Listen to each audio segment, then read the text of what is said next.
For $5 a month, you can actually see the Thin Green Line interviews and other video content on patreon.com. Just search the Thin Green Line podcast on patreon.com. That's patreon.com, and feel like you're part of the conversation. Join us. Episode 1 of the Thin Green Line podcast. Thin Green Line. Yeah. Available on Patreon, member-driven. And when we talk about the Thin Green Line, boy, it expands so much. When you think about the Thin Blue Line, that everybody knows about the Thin Blue Line, they think police. Well, we want people to think Thin Green Line. We want to think game wardens, conservation officers, environmental police. But it's so much more because there's so much more of a team when it comes to the Thin Green Line. Don't you think, John? I do, Wayne. And I talked about this, and this really got red hot on what the Thin Green Line is beyond game wardens when I talked with Joe Rogan about this. And he hadn't even heard of the Thin Green Line. And what we discuss is exactly what you just brought up. This isn't only game wardens. It isn't only park rangers or military or border patrol like the Thin Green Line is notoriously familiarized with. It's our biologists. It's our public. It's every aspect of our public that love our outdoor resources, whether they're conservationists and hunt and fish and angle and those kind of things, or they're preservationists and just like to be in the outdoors and see what's out there. Our public is our Thin Green Line, and they're our first line of defense with a limited number of game wardens and other law enforcement, professionals trying to protect our wildlife, wildlands, and waterways. And as you and I both know from having 2 long careers of doing, what we just love to do and protect our resources from the wildlife side, there's so few of us in the game warden world, and there's so many millions of people out there impacting our resources in good and bad ways. We talk about poaching, we talk about, commercial and recreational poaching and commercial wildlife markets, the black market. And then what are we in the middle of right now? But this worldwide COVID-19 pandemic that isn't only, harming so many lives on the human side, but it's having a very big impact on our wildlife resources that people aren't even aware of. So what a great time to start this great podcast together, bring the country together with it, and discuss those issues as they relate, especially to this pandemic right now. Yeah, and you just, as you're talking, I'm thinking, boy, that Thin Green Line is really thin. When you think about a blue line and all the police officers that are around that, and then you start talking about matching them up with the numbers of conservation officers, game wardens, environmental police, it's a really, really thin line. And we need the public out there to thicken up that line. We need their support. Yep. And we need biologists to help us out too, because, we don't have the time to do the research and know what's best for those wild animals. And that's a support system. They recommend it, they make the laws, and we enforce them. That's why I'm sure you've had laws that you don't really like or agree with. And I always tell people, I don't make the laws, I just enforce them. You need to get involved with your legislatures and make the laws. And then that's how it works. I'm just the guy that enforces the law. I don't necessarily agree with everything they do. I mean, I think about China now with these wet markets and the legal and illegal wildlife trade. There's two very good lines there. And to me, if it's legal and you're doing it according to the law, no matter where you are, it's legal. Do I agree with those laws? Absolutely not. But are they culturally driven? Are they socially driven? There's so much that goes into laws and how we live as a culture. But then you have that legal side, and then you have the illegal side that runs right alongside it. That, the black market, the this, the that. And when they outlaw the legal stuff, then that black market becomes so much more important to this culture, because that's what they've been told their whole life, that they eat rhino horn that's going to make them better. If they grind up tiger bones, it's going to make them better. If they use bear gall bladders, it's going to make them better. It's socially driven, and but we need all that support behind that. And in this day and age, we need people that market that, to tell them, hey, this is wrong. We need to change that. So there's a whole lot to that Thin Green Line, and it's dang thin. When I wrap my head around it, I'm like, wow. When I look at the numbers of police officers to game wardens in our state, it's massive. It's massive. And our first duty is to the public. It is public safety. So human life is ours. Don't get us wrong. We are focused law enforcement on other things, but your safety, your health is the most important thing to any conservation law enforcement. But we're different because after that, we think about the wildlife and we think about things that we want to see, that we want our kids to see, that we want your kids to see, with the things that we want to share. And that's why we're so passionate, don't you think? I totally agree, and it's that paying it forward to the next generation, especially in an urbanized generation that's mostly on digital screens. They're not spending as much time outdoors. We're losing the amount of conservationists and young hunters that we're educating through hunter education programs, and just getting kids out to enjoy the outdoors and enjoy our wildlife species, whether they hunt or not, whether they're a conservationist or a preservationist. We're losing ground, and we on the Thin Green Line are trying to promote that, so we get people invested in the beauty of the natural outdoor world and being our eyes and ears out there to be part of that Thin Green Line. It's talking about those numbers, Wayne. It's interesting. Between you and I have talked a few times before on your Warden's Watch podcast that we did together. Between my first book, War in the Woods, and Hidden War, that just dropped. Podcast now too, John. What's that? It's your Warden's Watch podcast too. It is. I guess it is. I mean, wow, that's good. Yeah, I'm still internalizing that change since we're co-hosting. So that's why good reminder, buddy. Thanks. There you go.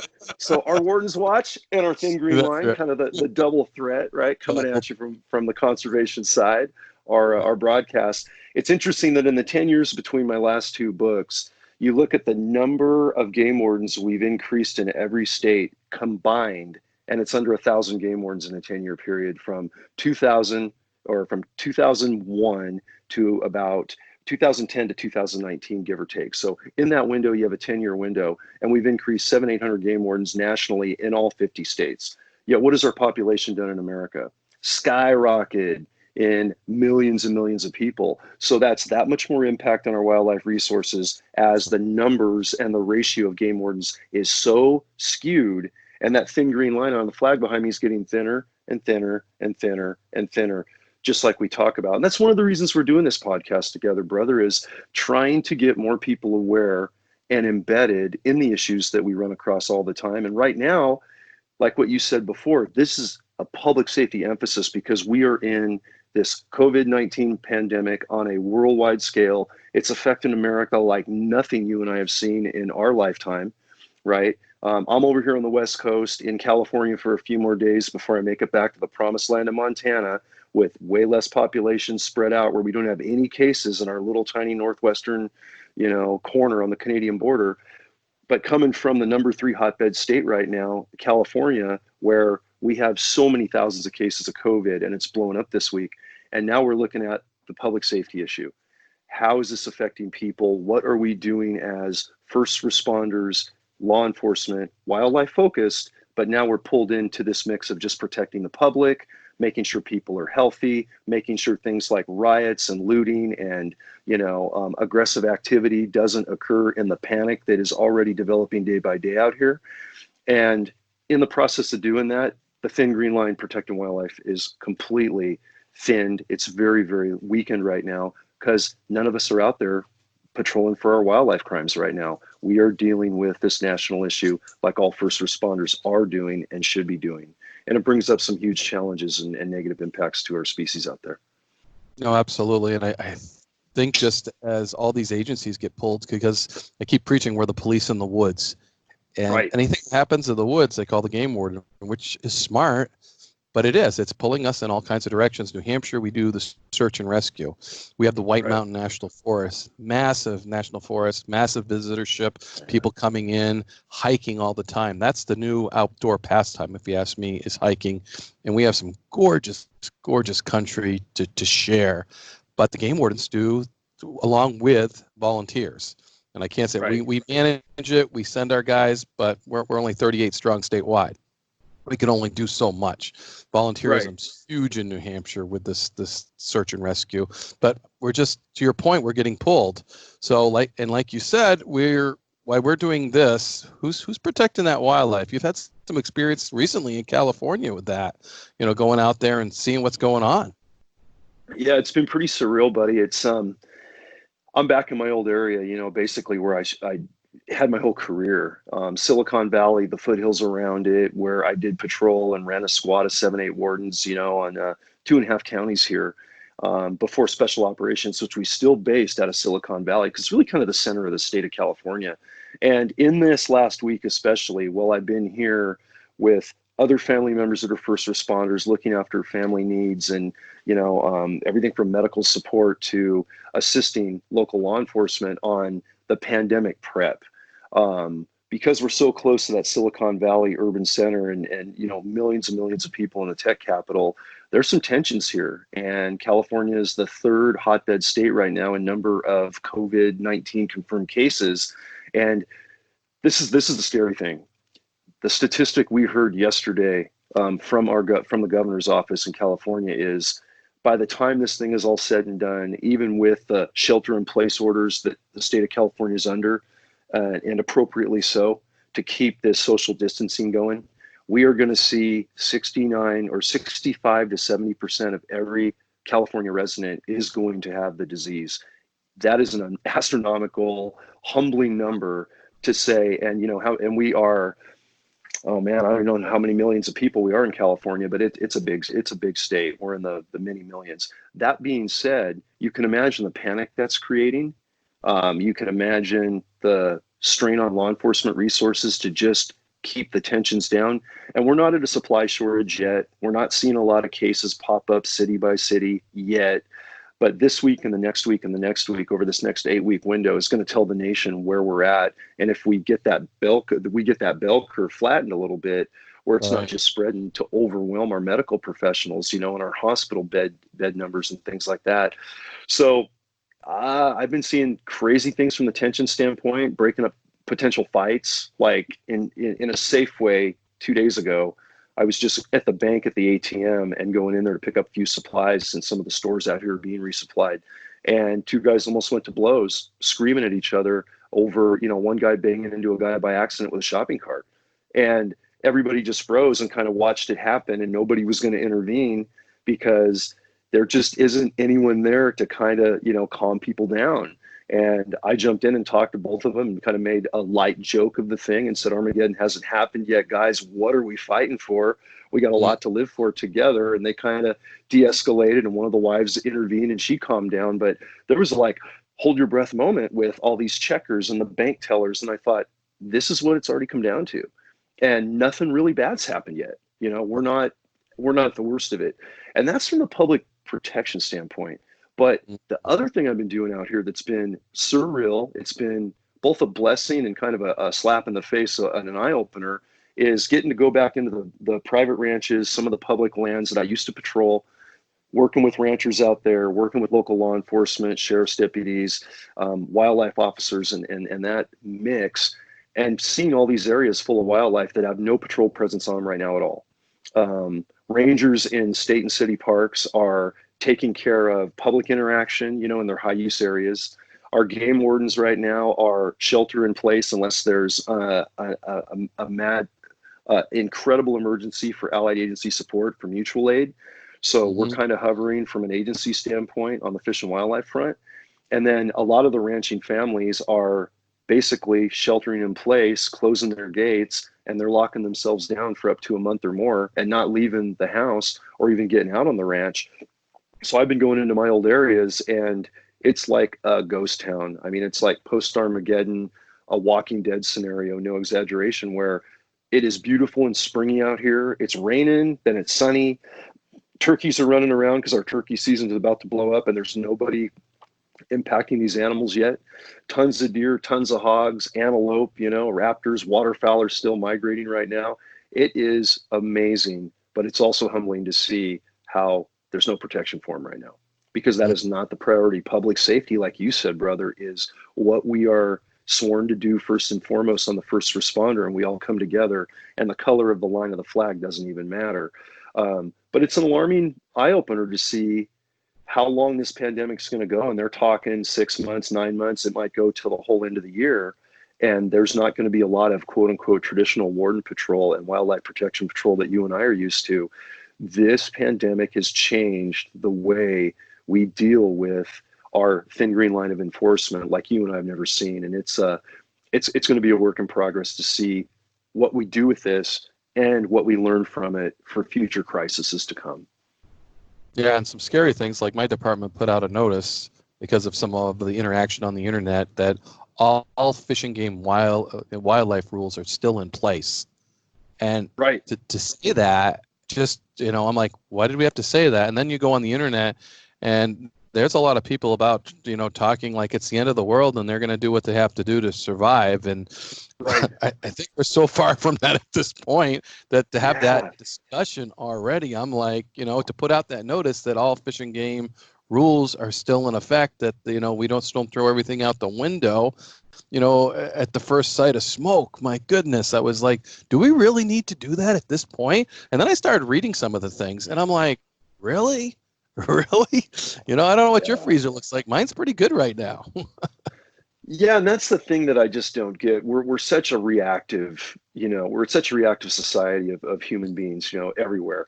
One thing happens that's out of our comfort zone, and the panic completely skews the actual issue and really the severity of the issue. Because right now, even though we have, so many thousands and thousands of cases of COVID-19 all over the country, a very small percentage of people are affected fatally by this virus. Mm, Most people have symptoms and they shelter in place and they weather the storm, and it's like a flu, and it is a flu of sorts, and they survive.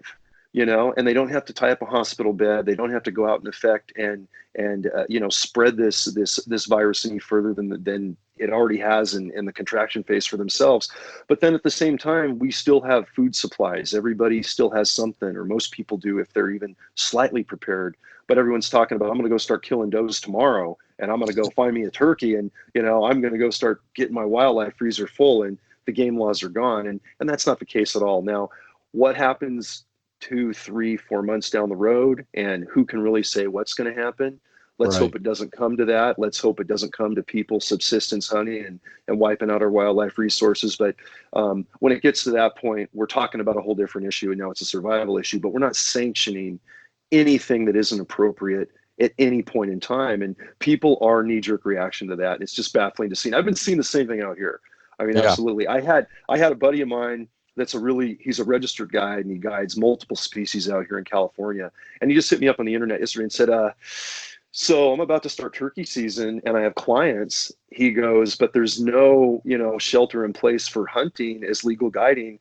Do you think I should have my turkey hunters still do their hunts with me? Is there an issue with that? Is there any prohibition against it because of spreading the virus? And basically there's no legal law that says you can't do that. But then at the same time, I had to tell him, exercise your best judgment right now. Is it really the time to go on a guided turkey hunt this season, for a couple $100, whatever the thing is, with the risk of spreading this thing? Put it in his court. And he was really good with that. And it was one Yeah. of those things where it's not necessarily going to be a legislative law issue. It's not going to be scripted, but it's going to be something we got to handle common sense, case by case. And I just hope people calm down and think logically and not emotionally with that knee-jerk panic reaction, because that's what's going to get people hurt, and that's what's going to get a lot of animals killed before their time. Yeah, no, I would totally agree with that. And you're right. It puts a lot on the person, the individual, because we live in America. There's a lot of freedom. If they're not going to pin us down to do something, it's hard not to do it when you've done it your whole life. But you Right, have that right. obligation to everybody else and to you, whether it's, whether you're going to go hunting or whether you're going to do this or that. Are we going to have interaction with people? Are we going to be doing, something that's going to engage and potentially spread? I'm pretty confident living in a county that doesn't have any, but yet, am I going to be the one that helps spread that one issue? And yeah, it's a personal choice that you got to make the right choice.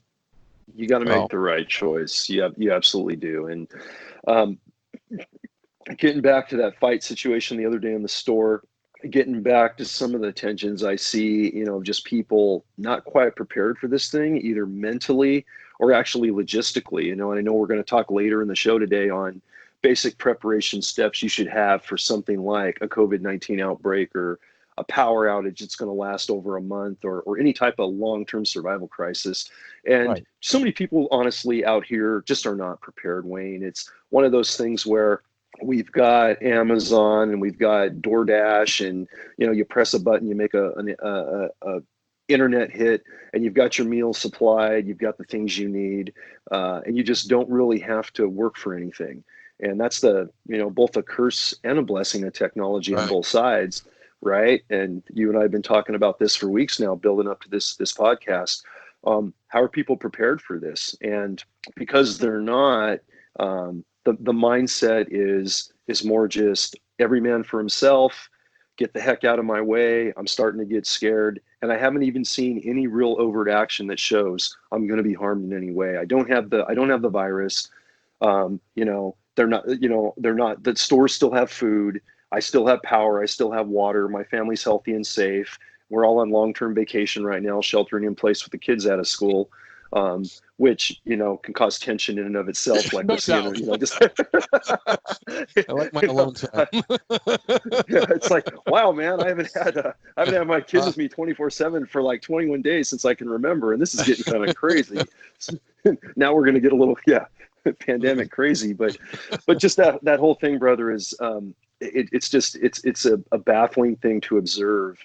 And quite frankly, it causes some anxiety on my part just watching these tensions on the West Coast right now.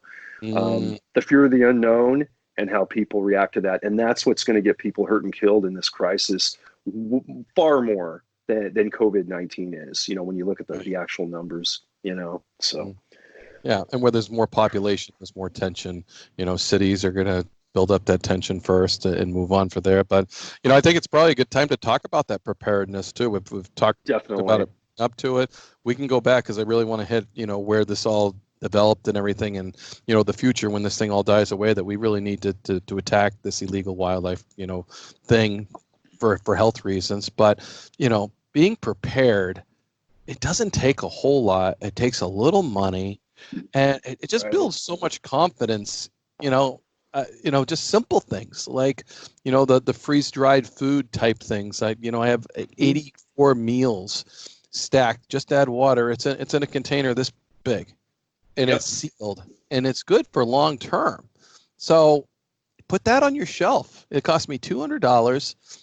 That's peace of mind. Just there's 84 meals there, different things. Probably not the best tasting thing, but if you need it, but that I just bought peace of mind. And then simple things, tarps. Tarps are huge. If a hurricane hits, window blows out, I don't have a whole bunch of plywood laying around, but I got some tarps that I can, start nailing to cover that hole. Because let's face it, food, shelter, water, basics. That's what you need to focus on when there is a crisis. Hurricanes, tornadoes, all those things. Prep. Just have something ready. They always talk about a go bag because you may have to go. Build something in. Build something you can build a shelter with. Build something you can make a fire with. Put food in there and contain it. And then for long term. So, and water, we have a generator. If the power goes out, I can fill. I have these plastic 5-gallon, they're all fold up. They're just plastic, but they take 5 gallons of water. They fill up. I got 2 of those. I got 10 gallons of water within minutes, of the generator kicking on. And, I live in the woods, so I have a generator. My power goes off probably a dozen times a year. It doesn't even faze me when the power goes off. It went off for a week last year. The only thing that fazed me was the price of propane, because that was expensive. Yep, I'm the same way in Montana. I have a backup Generac from a place I just built up there, and that's exactly what happens. The propane kicks on that generator, and I've got indefinite power. But for people that don't have that type of setup or don't live in remote wooded areas like we do, and they might lose power for a day's one thing, 2 or 3 days, you start to get a little tense, a little worried, anxiety rises. You lose power for a week in the city, things are going to get pretty Western pretty quick. It's going to get nasty because not everybody does have a generator. And once they can't pump that water from city wells, do you have, 20 gallons of water in 5-gallon containers? Or do you have, cases of water bottles, plastic water bottles for that emergency to get you by? And a rule of thumb that we've always worked off of is 84 meals at least, and having like what you have set up. I'm in the same similar situation that I recommend all of our listeners and viewers is have enough food and enough water and enough supplies to get you through 30 days of unsupported Survival. And when I Yep. say in support of survival, the general rule of thumb, 30 days, because 30 days is going to get you through pretty much anything America has seen on the tornado, the disaster, the earthquake, the power loss, tsunami, whatever you could ever imagine. And then on something like this COVID-19 pandemic, 30 days is going to get you stabilized through the worst of it before you got to start thinking about migrating out of an urban area that doesn't have supplies. And if it goes beyond 30 days, we're going to get to the point where things are going to get very unsettled here in the whole country, and which we hopefully will not see in the several couple of weeks to come with this worldwide pandemic. We don't quite know yet. But at the same time, if you've got 30 days of supplies and you know you can move and survive in our outdoor environment, and you can make fire, you can always make fire, you can always make shelter. And I agree with you on tarps, making lean-tos and a couple rolls of Gorilla Tape, man. You can do anything with Gorilla Tape and good tarps. I mean, it's the true MacGyver scenario. I have done so many little lean-to waterproofing things in snow, covering up hunting camps, having to, shelter for the night because we didn't take tents. We were, on an ultra lightweight mountain multi-day hunt. And it was the good lean-to tarp material that's featherweight, a couple of trekking poles, and having tape to, patch the holes. And it really does a lot. So hopefully everybody has enough supplies right now, especially in the urban areas where it's going to be a little harder to get stuff first as the supply chain erodes. But that's something people got to look at, and something we talk about a lot on our Instagram feeds and things like that. But the bug out kit is critical, and those things, and then tailored to what the family might need, specific medicines, for allergies, for diabetes, for, heart conditions, making sure you have a supply of 30 days of medication when you can't refill prescriptions. That's something a lot of family and friends here in the urban areas of California I've been running into, that our pharmacies right now are already taxed where they're running out of insulin, and we haven't even got to the peak of this bell curve of problems with this pandemic. But type 1 diabetics right now are having trouble getting insulin already. That's very alarming. Heart medication, all these different things that some of my older relatives and friends and family members that are up there and have multiple medication needs are on very limited supply right now. And there's a lot of worry about that, and understandably so. So that's something you want to prepare for in your bug out bag if you have medical conditions or your family members in your tribe do. And you got to think ahead and have an extra supply that might exceed what the normal prescription rate is. And you got to plan for that. Yes, absolutely. Those expiration dates too. Right. And right. The whole planning. You're absolutely right. Those are all things, and can be done in an urban setting as well. Tarps are good no matter where. Just have it all together where it is. And you know what? The worst thing I've ever dealt with is an ice storm. 2 weeks of no power. Yes. Sheltering in place basically because no one can get to you. They're still cutting their way in. Everybody's fine. It's good, but we have everything we need and going on. Ice, to me, lack of power is worse than a pandemic, because if we went 30 days without power, that's huge. I mean, I shouldn't say that worse than a pandemic, because it's probably not worse than a pandemic. But I think it's accurate though. I think that's a good accurate statement, because when things go dark for 30 days, power-wise, and it's dark all the time, that's a scary moment. That's scary for all of us. I mean, let's just admit it. I mean, no matter what we've experienced on the wildlife officer front, and you live in a very remote area, and where I live full time now, it is as remote as it gets in northwestern Montana. And you're right, it's blizzards, it's snowstorms, it's ice storms, and we drop power routinely for multiple days. About a week is the most I've ever gone without power up there. And I'll tell you what, with all the new backup technology and generators and stuff before we had that, it was stressful, man. It was really stressful. And when it's dark all the time and you can't, and you're working off of headlamps and candle lanterns and stuff, that can freak people out. So time to pump that water and fill those jugs, but without a generator, you don't have that option. You got to have those couple of cases of water available, and then you learn how precious those basics that we take for granted on a basis are. So, and I think we're going to start seeing that. Hopefully, the supply chain is key to this. It's key to anything. is keeping that supply chain open, keeping those things moving. And that's what, hopefully this pandemic will not shut down, is those supply chains and getting to people.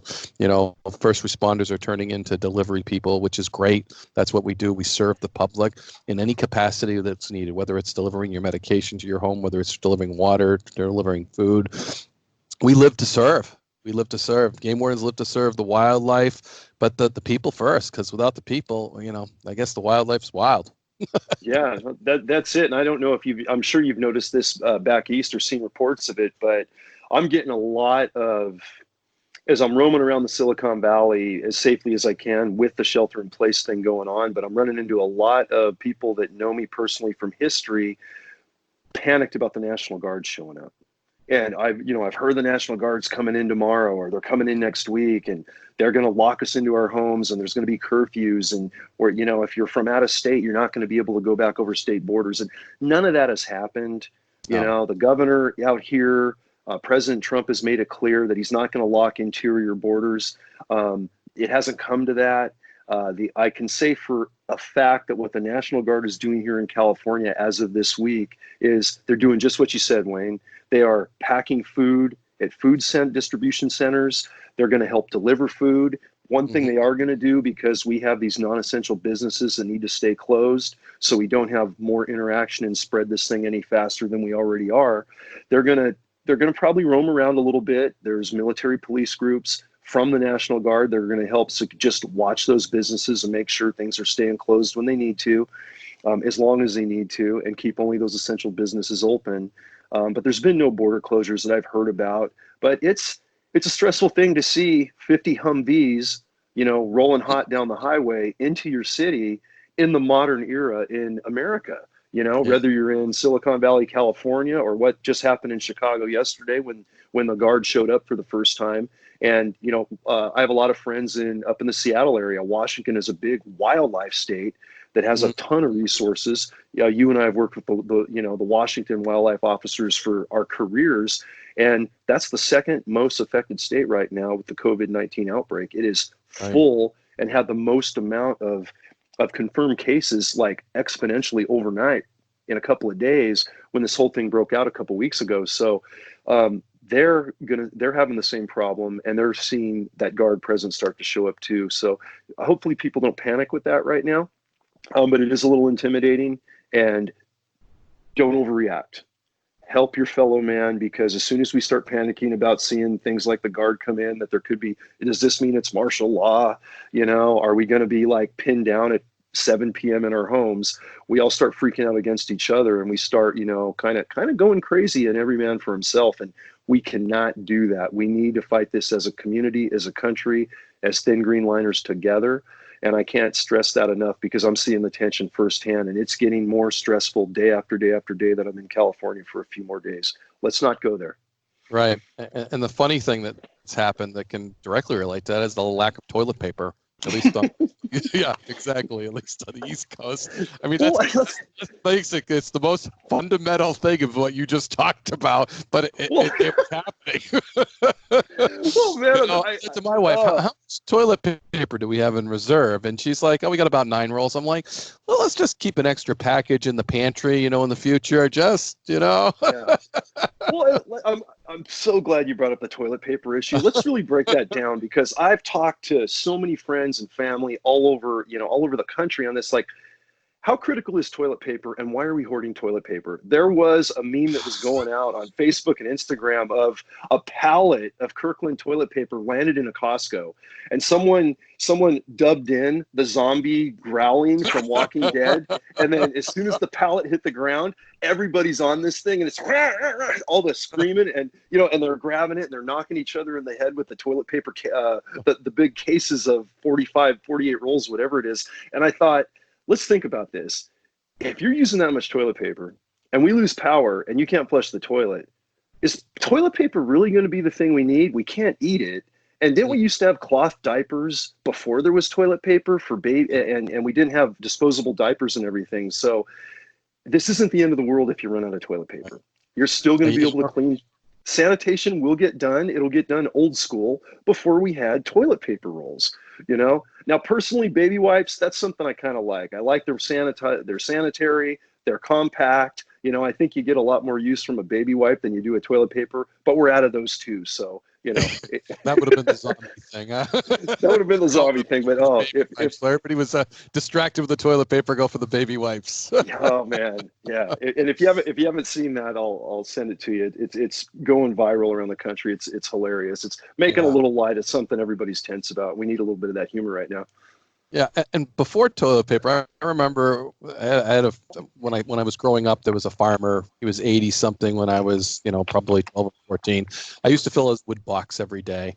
I'd get dropped off by the bus, go fill his wood box. But out in their barn, and this farm had been around forever. In the bottom, we used to play around all the time and have free run of it. I kept finding these piles of corn cobs, and finally, I asked my dad. I'm like, "Well, what are all the corn cobs?" He goes, "Well, you know where they are?" And I'm like, "Well, they're kind of underneath the outhouse holes in the barn." He goes, "Yeah, they used to use those for toilet paper." And I'm like, "Excuse me?" Yeah. Corn cobs? Yeah, they're pretty effective. I'm like, were they all dried up, or were they soft?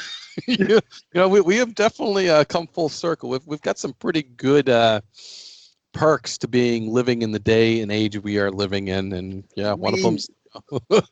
We really do, and I hate to think that COVID-19 could regress us to the corncob, youth. But hey, man, field expedient, I guess, whatever works. If it worked for our forefathers, heaven forbid, it might have to work for us. Let's hope it doesn't come to that. Yeah, no, I definitely like living with flush toilets, the whole 9 yards. So many friends have said, I would have loved to have been here at the turn of the century when there was nobody here. And I'm like, there's just some of those modern amenities that I really like. Can you imagine doing a musket when you got a grizzly charging you? I'm like, I kind of like having a repeating rifle. I like having a repeating rifle with smokeless powder and a whole lot of energy, and good bullet design. I like the era we live in, but I like never taking for granted what our forefathers had to deal with. Absolutely. And I think, again, when I talk about this pandemic being the first of our generation and the kids, after us, of dealing with something like this, I mean, you never want to see this happen, but with every negative comes a positive. And if this pandemic hasn't done anything, it's done two things in a positive light. It's already started to make us focus on what is most important to each one of us. Mm-hmm. Suddenly, how urgent do you feel the safety of your family is? Who are those, inner circle vault friends of a lifetime that you just worry about, even if they're 2,000, 3,000, 5,000 miles away?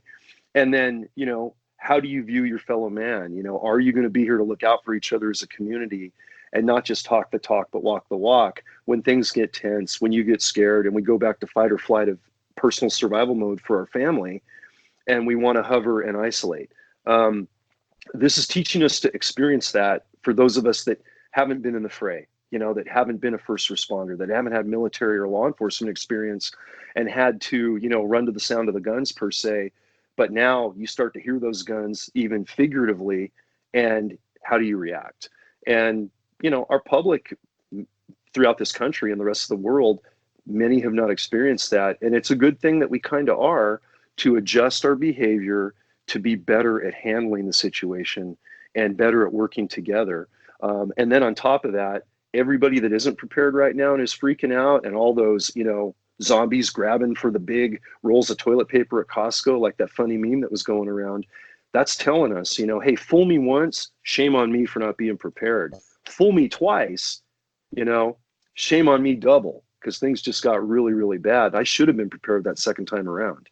Because this isn't, this super virus isn't the first. We know there's many derivatives this, and years ago. And you're talking about the wet markets and where some of this originates from wildlife, from and everything else. We're gonna get more of this. This isn't the first time this is going to happen, and it's very it's ignorant to think that it is. So we're going to have to be prepared well after COVID-19 for whatever's coming down the pike next, and be more effective as a country, as a world, as humanity at dealing with it. And this is a real good test of that. Yeah.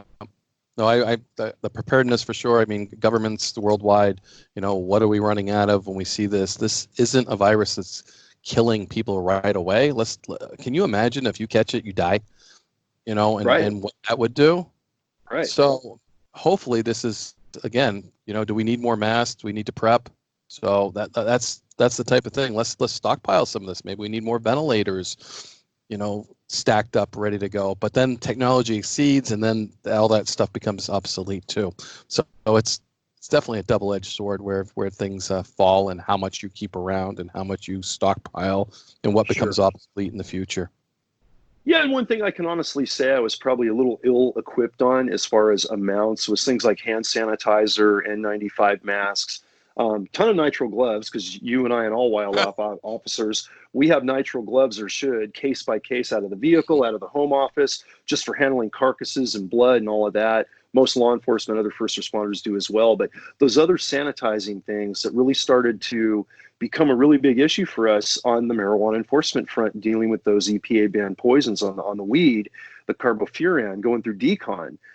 It was extra thick nitrile gloves. It was decon, wipes, Clorox wipes, having hand sanitizer in every pocket in the truck every time you touch something and cleaning up. And I kind of took that into my civilian life, but realized I was a little low on supplies when this started to break out. I'm doing okay now, but I'm not running a surplus of cases of hand sanitizer, let's say, and didn't hoard the stuff like a lot of people did in the start of this. But you should have an adequate amount of all those things, like you said, Wayne, and keep that stock with your 84 meal MRE pack, your freeze dried, your canned goods, your ability to get water. You got, we're in a world of a lot of nasty crud, whether it's a bioweapon, whether it's a natural swine flu, whatever the case may be, an anthrax outbreak, another bioweapon. You just don't know. And Right. sanitary procedures and PPE, protective equipment, is just so critical. I'm looking at nurses in the family and doctors that have confirmed cases here, just a couple miles from where I'm sitting right now doing this broadcast with you, in one of our local hospitals, that have had 7 or 8 COVID patients come through med surge in the ER and been in intensive care. Now, one of them has passed away. Much older gentleman that had a lot of respiratory issues and everything, well into his 80s, which is unfortunately what this virus is leading to deaths in the biggest group of people that are dying from it, the small percentage. But the PPE that the medical professionals have, some of that stuff is so available to civilians and first responders, and it's so effective.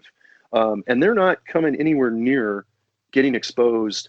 They're not getting any contractions of this virus, working with these patients all the time, because of the good PPE that's out there that's lightweight, whether it be the N95s, some of the hospital scrubs, how they're sanitizing and going through the decon protocol, face shields, things like that. And it's good to see that our medical staff have that now, because I know in Italy they didn't. And I know originally in China, when this thing broke out, they didn't. And a lot of first responders were getting contaminated and obviously contracting the virus. And that was that could have been prevented with the right equipment. Nope, I totally agree. And my wife's in the medical field. I always used to pick on her. She used to seem like hand sanitize like every other minute. And I'm like, yeah, really? What are you doing? She's on crutches and she straps a hand sanitizer to her crutch, so she's always got it. And I'm like, that's going a little overboard. And then this happens, and then I eat crow. So, yeah. So it definitely, and it brings it to light. And I think everybody's going to be that way in the future. You're going to see these hand sanitizers, just like at the hospital. Every corner you come around, there's going to be one. If there isn't already one at the Walmart, at the Costco, at the post office, we are going to, have so much more availability to that because of what we're seeing and how important it is to be sanitized. So, nope, definitely, we're going to learn from this. We're going to grow from this, and hopefully we're going to get better. And, this isn't the end of the world, but, maybe the next one is, and maybe we're ready for it because of COVID-19. So. Yeah, I certainly hope so. And this is the thing. We've learned there's a lot more crud out in the world right now, a lot more viruses, and there's a lot more people. So overdoing it on sanitation, like hand sanitizer is one example, like what your wife's doing. You're right. I was very, very skeptical of the overkill that the nurses in my family and doctors, and like what your wife's doing, were doing. And now I'm like, I'll eat crow on that one. No reason not to take that extra precaution. Give me cases of hand sanitizer. I'll use it. We're good. Oh, absolutely. But getting back to where this originated and how this originated. This is fascinating. Yeah, and where SARS originated, and everybody can go to the Facebook page, Warden's Watch Facebook page, and see the article that I posted. The coronavirus has finally made us recognize the illegal wildlife trade as a public health issue. It's on the thin green line. Everybody, the healthcare workers should be part of our thin green line now. The general public should be part of our thin green line. The marketing complex, and we should be hitting it because this is a social issue, if you ask me, because it's been going on so long in so many different countries where, they're bringing wild animals in, legal or illegal, and, using whether they're food. And I'm not judging that because I eat plenty of wild animals, but certain ones carry diseases more often than not. And then the illegal side, and then we shut down the legal side of it, it just generates that illegal side. And have we seen any action on the illegal side so far as this goes on? Because I know what's going on. You know what's going on. Because when we take away the legal side, it just increases. Everybody's going to continue to do what they do. I just read an article this morning, and I'm going to plan on posting that too, that rhino horn is now the cure for the coronavirus. Great. Okay, Good to know. Yeah, and so here we go. Rhino poaching incarnate 3.0 is going to get out of control. But to your point on wildlife trafficking, the black market, wildlife markets and everything else, these dark wet markets, as we talk about, it's amazing what's coming out of those things. And I know from firsthand, back around 2008, myself and another lieutenant from California Fish and Wildlife got to go over to Cambodia and teach a wildlife investigator school. And we went to some of these Cambodian, kind of underground, quasi-legal, some black market wildlife markets. And they were by far the most unsanitary, disgusting, every species imaginable, feces infested water running right down, the aisles. And I wish I had, a level 3 hazmat suit going through that thing. I could not believe what I was seeing. But that was part of our education as Westerners coming in to teach covert and overt investigations. That was my first exposure to actually being over in Asia and seeing a market like that. And granted, I'm sure you've seen the same thing too on the East Coast. I've seen some pretty, dirty markets here in the San Francisco Bay Area, right? When we've worked, commercial and black market wildlife trafficking issues there. And you can just see where things like a COVID-19 virus can originate, a SARS flu, anything from these wildlife markets. And it's so cool that you posted that. We've got that up on our site now, that people do realize this is a wildlife issue and it actually stems from that. And that game wardens out doing what we're doing have a tertiary effect going even back to those markets and trying to stop them. And so few people are really aware what these commercial black markets lead to, not only in black market profit and actually killing threatened and endangered species and harming our wildlife numbers globally, but also bringing in things like unsanitary animal trafficking that leads to something like COVID-19. And that'll wake everybody up, given what we're experiencing right now, and make everybody part of our thin green line. So I'm glad we're pushing that out there, guys, and pay attention to this and study it a little bit so you understand more about wildlife black market trafficking. I mean, the billions of dollars from black market wildlife trafficking is second only to the drug trade. In some nations, it's actually equal to or exceeds. Am I wrong on this, Wayne? Actually, sometimes can exceed the black market, narcotics trade. It just doesn't seem to get the attention that the narcotics trafficking throughout the world does, and fighting the cartels in my old forte. But this is something that is going on worldwide, and there's so much money involved. So there's a lot of demand, a lot of greed, and a lot of decimation of prime wildlife species, but also pushing out these diseases because of the situations and the environment where this is going on. And it's nasty, just absolutely nasty.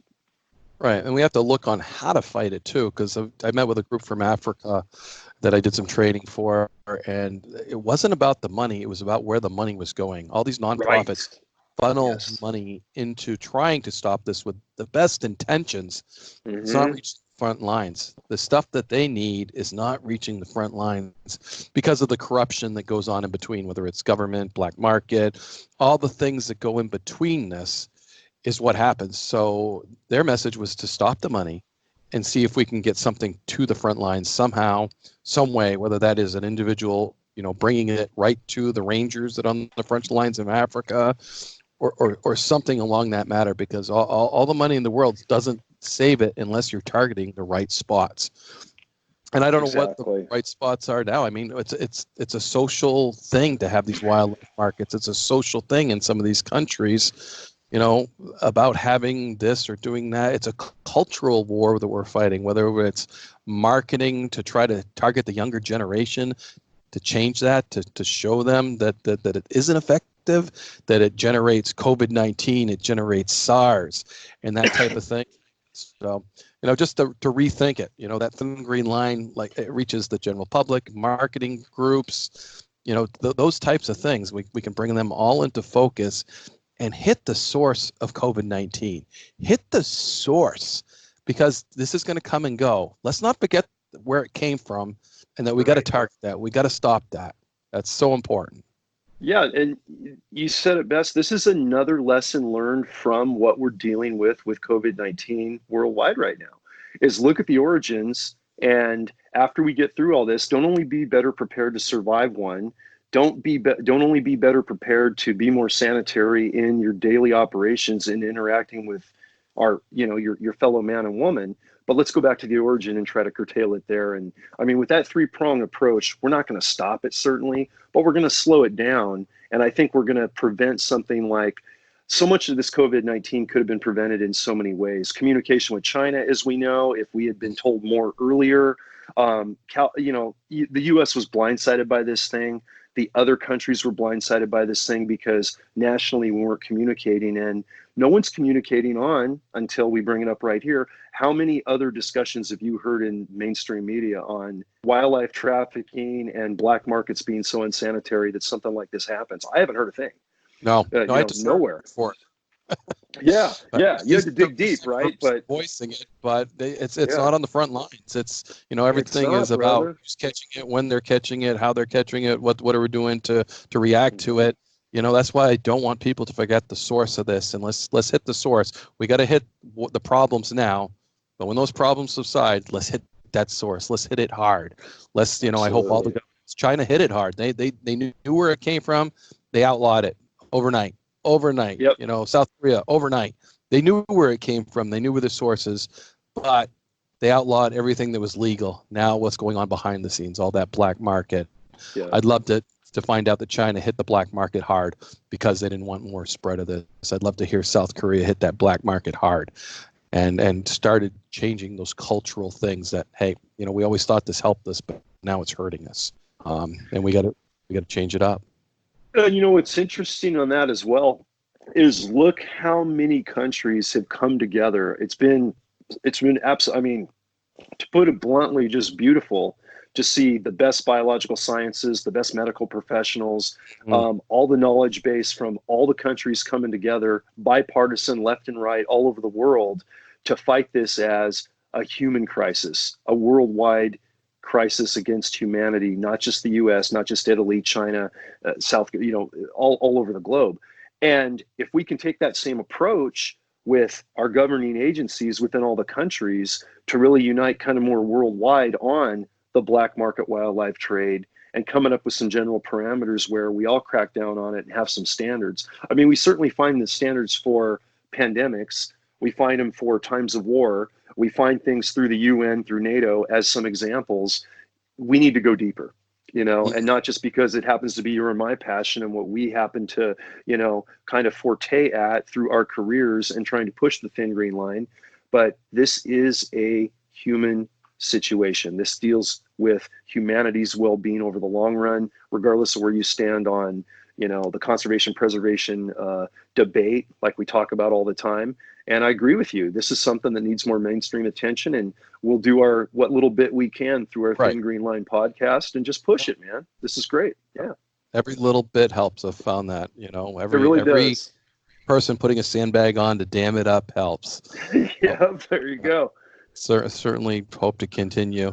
So I want to wrap up this conversation, John, but I do want to talk about Patreon, why we're on Patreon, why we're going that. I mean, Warden's Watch, I started Warden's Watch a year ago, 52,000 downloads in the first year. We're in the top 20% of podcasters. But I found myself going in the marketing business of trying to reach out to people and spending a lot of time trying to get advertisers on. And it was wearing down, and it took away from the podcast itself. And, we spent a lot of time doing this stuff. So Patreon is just a way to try to pay the bills, basically. Is for me, it's trying to break even type thing.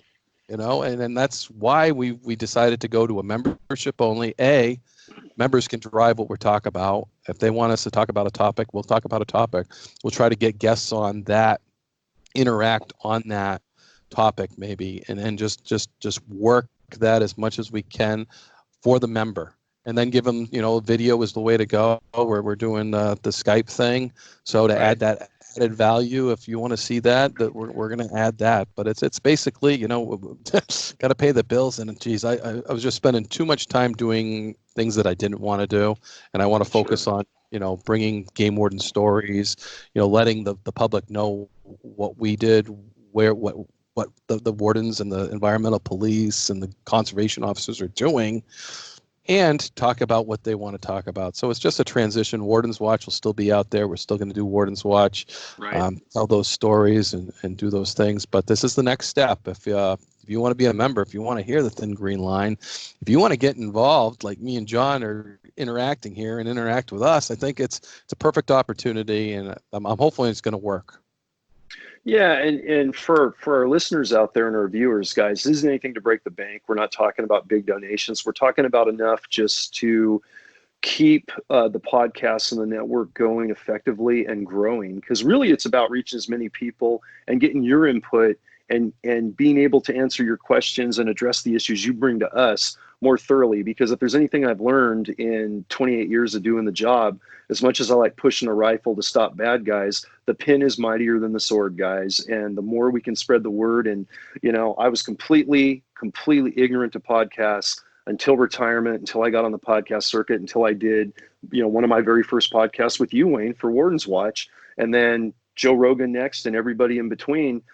I found the message getting out and getting more supporters for the message and getting more eyes and ears out there as part of our Thin Green Line in 1 year in retirement than I think I ever did in all the outreach I did in 30 years of being an active game warden. And I'm not negating that. I'm just saying this is where you and I, brother, and our listeners and our viewers can be part of the Thin Green Line together, spread the message a little bit with minimal cost. And we appreciate all the support from you guys out there listening and watching, and helping spread the word of these topics that you find near and dear and important, so we can bring a bigger audience, and we can dive further and go deeper down into the rabbit hole on these issues as you guys see fit, as long as we can make it continue.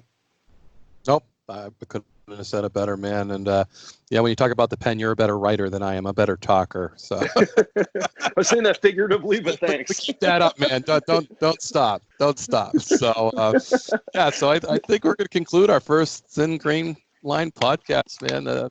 Exciting. We're current. We're hitting what we need to hit, and it's so on topic for us. It's hard to believe that something came from illegal wildlife trade that we got to hammer home. And so awesome, John. Thank you. Yeah, thanks, Wayne. And for everybody out there listening and watching, be safe, be healthy, support your fellow man and woman out there. Don't get Western. Do what you need to do to survive, but let's get through this together, and we're going to get through it, guys. And thanks a bunch for having me on, Wayne, and doing this.